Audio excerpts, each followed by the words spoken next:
নমস্কার, টিভি9 বাংলা লিমা রয়েছে আপনাদের সঙ্গে। নজর থাকবে সমস্ত গুরুত্বপূর্ণ খবরে, তবে শুরুতেই জঙ্গি দিকে নজর থাকবে, কারণ বাংলা কোথাও গিয়ে কি জঙ্গিদের জন্য সেফ জোন হয়ে যাচ্ছে?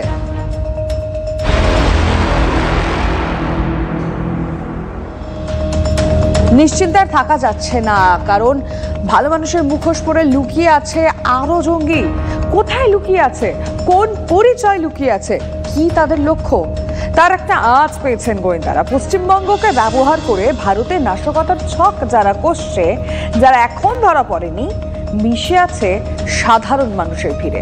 গোয়েন্দারা বলছেন তাদের মধ্যে অন্তত একজন বারবার এসেছে মুর্শিদাবাদে। তারপরেও নিশ্চিন্তে থাকবে ভাবছেন?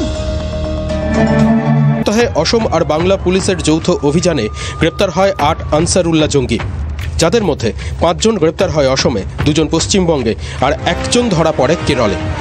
এই ৮ জঙ্গির মধ্যে ২ জন মিনারুল শেখ আর আব্বাস আলী ধরা পড়ে মুর্শিদাবাদের হরিহরপাড়া থেকে, আর কেরল থেকে ধৃত সাদ রাদি ১ দশক ধরে ছিল এই বাংলায়। মুর্শিদাবাদের হরিহরপাড়া নওদার ভোটার তালিকায় নাম তুলেছিল সাদ। সেই সাদকে জেরা করেই জানা গেছে আনসারুল্লাহ বাংলা টিমের প্রধান জসিমউদ্দিন রহমানি এবং রহমানির ডানহাত ফারহান ইশরাকের নির্দেশে আরও কিছু জঙ্গি এদেশে এই মুহূর্তে সক্রিয়। অন্তত ৪ জঙ্গি গা ঢাকা দিয়ে রয়েছে দক্ষিণ ভারতে। আনসারুল্লাহ বাংলা টিমের নাশকতার জন্য তৈরি করা অসম এবং বাংলা মডিউলের ১০ জন ইতিমধ্যেই গ্রেপ্তার হয়েছে, কিন্তু তারপরও বিপদের আশঙ্কা কিন্তু কাটেনি। গোয়েন্দারা জানতে পেরেছেন এই সাদ রাদিকে জেরা করে যে এখনো এই ভারতবর্ষের বুকে আনসারুল্লাহ বাংলা টিমের বাংলাদেশের প্রশিক্ষিত অন্তত ৪ জন তারা ভারতে রয়েছে এবং তাদের উদ্দেশ্য একইভাবে নাশকতা ঘটানো। পরিযায়ী শ্রমিকের ছদ্মবেশে দক্ষিণ ভারতে সেঁধিয়ে থাকা জঙ্গিরা কি কোনো নির্দেশের অপেক্ষায় রয়েছে? কি পরিকল্পনা রয়েছে তাদের? গোয়েন্দারা বলছেন সন্দেহভাজন ৪ জঙ্গির অন্যতম আব্দুল্লাহ একাধিকবার এ রাজ্যে এসেছে। ইতিমধ্যেই ধৃত ২ জঙ্গি সাদ ও মিনারুলের সঙ্গে বারবার দেখা করেছে আব্দুল্লাহ। এমনকি তাদের সঙ্গে নিয়ে বীরভূমের পাথর খাদানেও গিয়েছিল অধরা ওই জঙ্গি। কি করতে পাথর খাদানে গিয়েছিল আব্দুল্লাহ? সাদ ও মিনারুলের সঙ্গে কি বিস্ফোরক কেনার ছকে ছিল সে? সাদ রাদিকে জেরা করে জানা গেছে যখন তাদের মডিউলের হ্যান্ডলার ফারহান ইশরাক মুর্শিদাবাদে এসেছিল, সেই সময় এই ৪ জনের মধ্যে একজন আব্দুল্লাহ সে আসে এবং বৈঠক করে ফারহান ইশরাকের সঙ্গে। এমনকি পাথর খাদান থেকে যখন বিস্ফোরক সংগ্রহ করবার জন্য গিয়েছিল মিনারুল শেখকে সঙ্গে নিয়ে সাদ রাদি, সেই সময়ও আব্দুল্লাহ এসেছিল।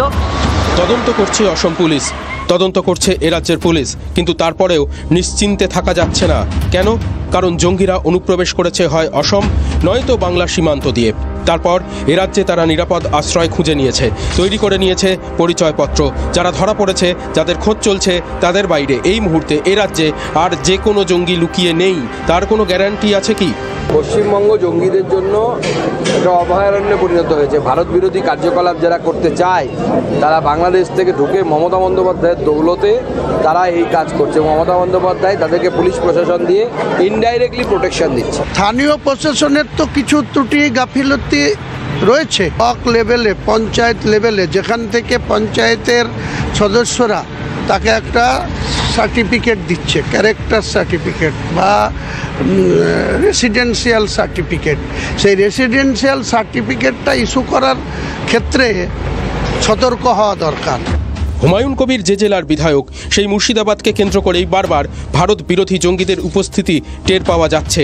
তাই কি স্থানীয় প্রশাসনকে কাঠগড়ায় তুলে দিলেন হুমায়ুন? তৃণমূল বিধায়ক তো তাহলে রাজ্য সরকারকেই দোষারোপ করে দিলেন।